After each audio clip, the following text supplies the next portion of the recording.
ونبدأ بسم الله الرحمن الرحيم. ده بولتري انا عملته معاكم بالزيت وكان سهل جدا وبسيط وشيك جدا. كل بولتري من دول لهم قصة وحكاية مختلفة تماما عن التانية. ده زيت ومية مع بعض دمجتهم سوا. ده كسر ألماس مع المراية. هنا منظر طبيعي كان بسيط جدا وحلو ورقيق. هنا منظر طبيعي برضو واضفت له صدف ولونته وعطله لمسة وشياكة. ده بورتري احب ما عليا، يعني بحبه جدا. ده هنا بقى كل ده تعليم رسومات للاطفال كيوت. ده ابني عمله، كان نفسه قوي يمسك الفرشة ويلون وانا ساعدته وطلع جميل جدا منه. ده خشب المفروض كان بعد كده ياخد وش ورنيش بس انا نسيته. ده بقى اصغر طابلو انا عملته كيوت ويجنن. هنا بقى البورتريهات الاشخاص بس انا جايباهم من برنامج. طبعا لو هم اشخاص حقيقيين ومفيش موافقة لنشر صورهم مستحيل طبعا يطلعوا. هنا الوان خشب كانت جميلة جدا.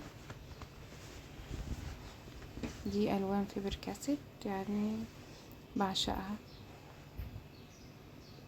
طولت شوية عشان البورتريه ده جميل، طلع من اجمل ما يكون، على قد البساطة على قد الجمال.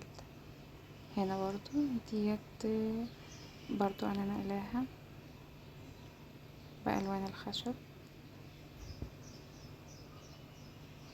هنا بنوتة جميلة شبه بنتي، انا بحبها جدا، بتحب القراءة.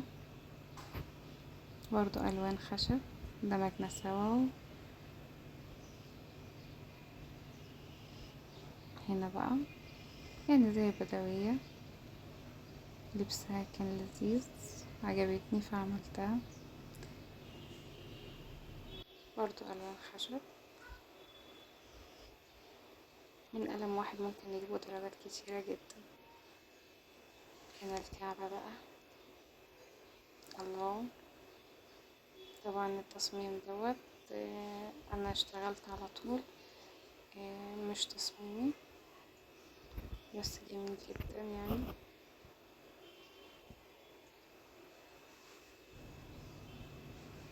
هنا برضو البورتريه ده كان صعب شوية، كان تقيل بالنسبة لي عشان في شعر وفي طيور، كان شوية بس في الاخر الحمد لله النتيجة رضتني. هنا رسمة معبرة شوية، ده بالفحم. هنا برضو دي الوان خشب فيبر كاسيت. هنا فحم، كانت محاولة لرسم تامر حسني بس واضح انها فشلت، احتفظت بيها برضو عشان اتعلم منها. هنا برضو بنوتة عجبتني. هنا دي من اجمل رسوماتي انا بحبها جدا جدا جدا. برضو الوان خشب ودمجنا فيها البشرة سوا الحمد لله ظبطت. طبعا انا كانت قناتي الاول اسمها عيون كناريا من كتر ما بحب ارسم العيون، رغم ان كان في الاول عندي مشكلة فيها بس الحمد لله تخطيتها وادمنت رسم العيون. دي رسمة كيوت عجبتني عملتها. هنا لو تقروا مكتوب ممتازة اجمل رسامة. شفتوا عندي تقدير معنوي برضو. هنا برضو اخد 10 من 10.